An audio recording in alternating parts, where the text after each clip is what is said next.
This video is powered by the pros at Pascal Air Plumbing and Electric. Arkansas owned, Arkansas operated. GoPascal.com.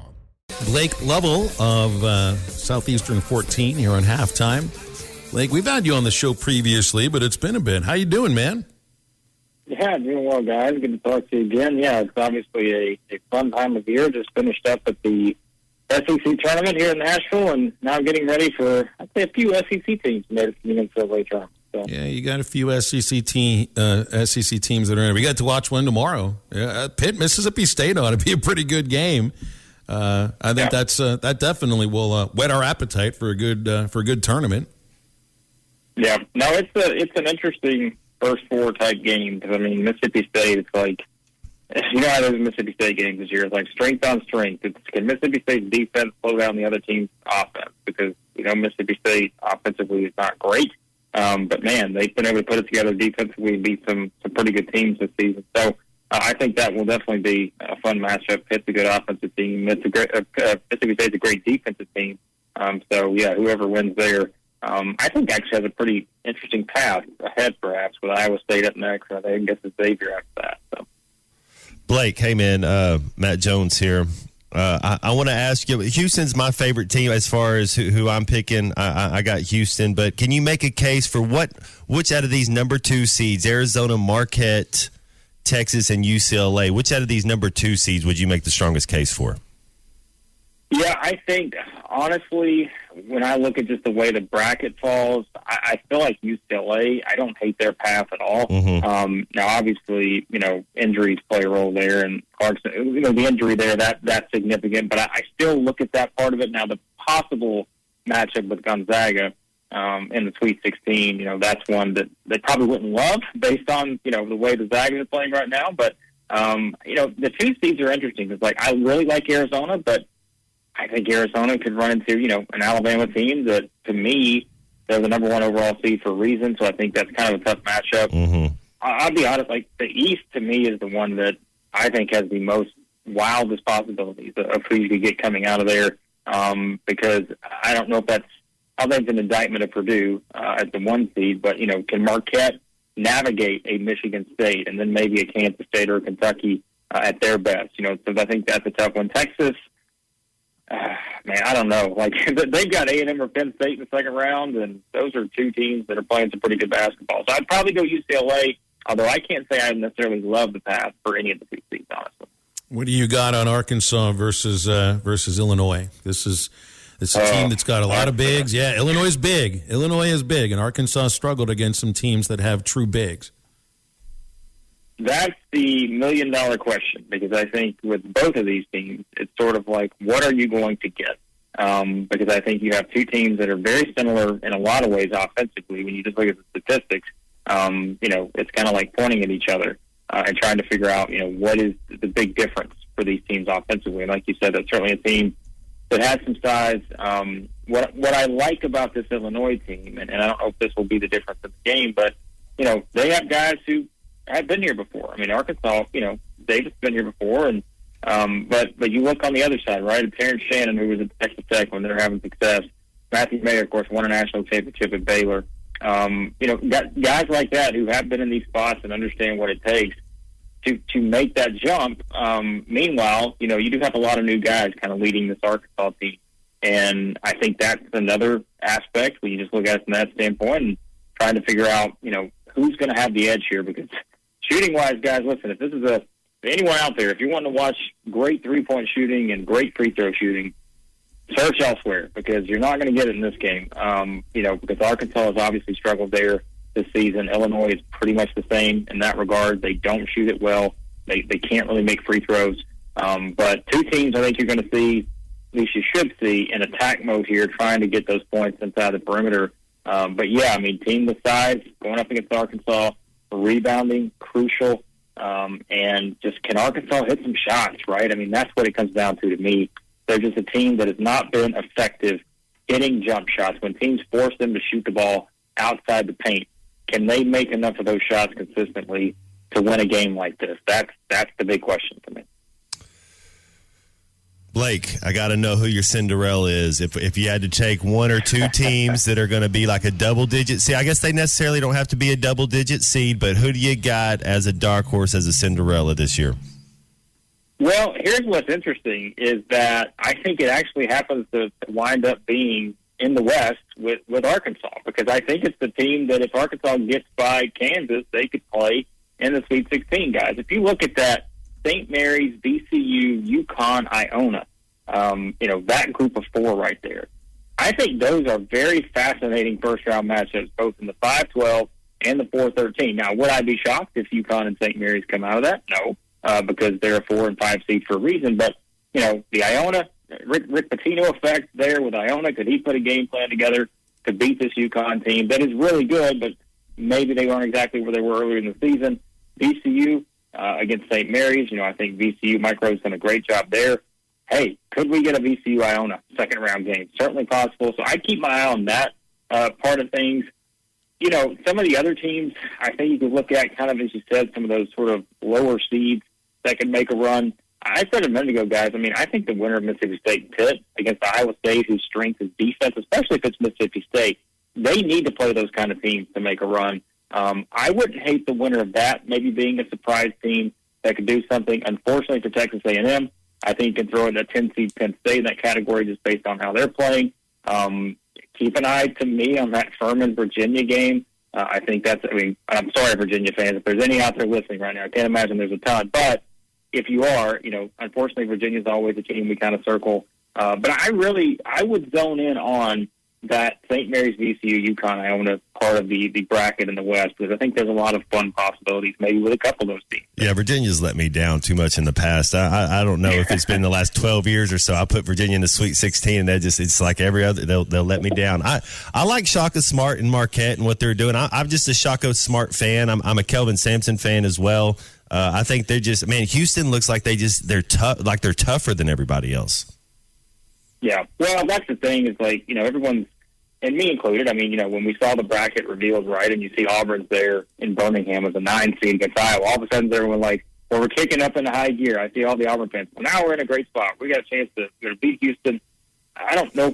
Hopefully you've watched Houston play, because that's a team that I think Auburn has a terrible matchup. Oh, they're going to get beat by 20. If that's the matchup. And I'm going to be honest, I think Auburn could struggle to get past Iowa. I think Iowa is, I know in SEC country sometimes we have our fun with the Big Ten, but I think Iowa's a team offensively that if they put it all together, they are maybe the kind of team that can challenge Houston that defends as well as they do, just because Iowa can play well on the offensive end of the floor, and you got to be able to score, find easy baskets against Houston, which is not easy to do. But I'm with you. I like Houston. I've got them all the way in the Final Four, I think, in my bracket, just because if you're asking, too, when we get in these kind of tournament scenarios, right, it's who do you trust from a coaching standpoint? Right. I really trust Kelvin Sampson. I think he's done a terrific job. We've seen him have his team in these spots before, getting to an Elite Eight, having a chance to get to the Final Four. I'm high on Houston as well. You don't trust Purdue. You don't trust Matt Painter, team that loses in in their title game and look very good doing that. Yeah, that East, like I said, guys, I am fascinated by the East because it could be like we just thought. It could be Marquette that really. If you really think about it in terms of the teams, and think about Purdue's second-round game against the Memphis. Memphis at their best. That's a team I think that can challenge Purdue. Now, obviously, with Zach Edey, that's never an interesting. It's never a fun matchup because of what you're going to have to do and kind of game plan around that. But here's why I think that top part of the bracket is fascinating because for Purdue, here's what I don't love. If you're looking elsewhere trying to find someone else other than Purdue or Marquette to come out of this thing. I'll be honest, guys, Tennessee's the 4, Duke's the 5. I'm not in love with either one of those teams. I think those are two teams that it's almost fitting that they maybe can play each other, but they also don't have the easiest first-round matchups. I think against Oral Roberts and Louisiana. So I would put the East, and that's why maybe I'm putting Purdue in that category. I just think there's so many different combinations that could come out of this region, but maybe it is as simple as Purdue and Marquette in the Elite Eight.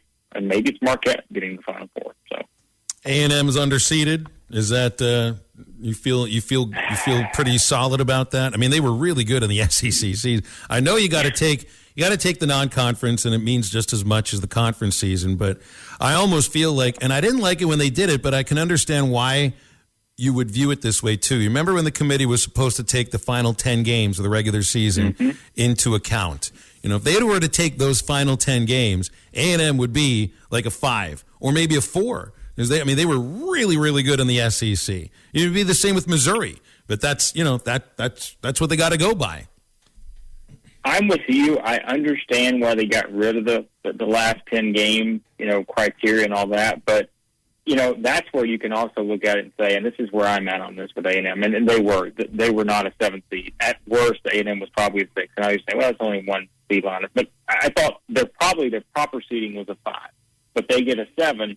And they get stuck with Penn State and Texas, which I think is just a brutal draw. But here's the thing. If we're going to say every game matters the same, that's fine. But I think it goes beyond that, like to where I think common sense has to be used. Is a team that starts the season, are they ever the same by the time they get to the end of the season? Isn't that the whole point? Is to, in sports, whether it's basketball, football, baseball, teams continue to evolve. And I think that to just completely, which I think the committee did, they completely leaned on the fact that they lost 2 games that they shouldn't have lost back in either November or December. Should we weigh that the same as going through a conference that got 8 teams into the NCAA tournament and going, whatever they went, 15-3, and then winning a couple tournament games to get to the championship to lose to the number 1 overall seed?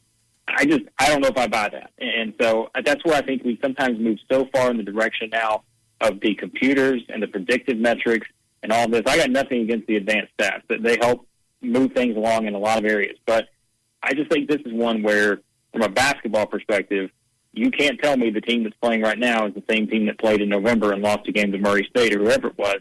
I just think there has to be more that goes into that discussion, but it doesn't look like the committee really went any further than just saying, hey, the metrics tell us you lost 2 games you shouldn't have.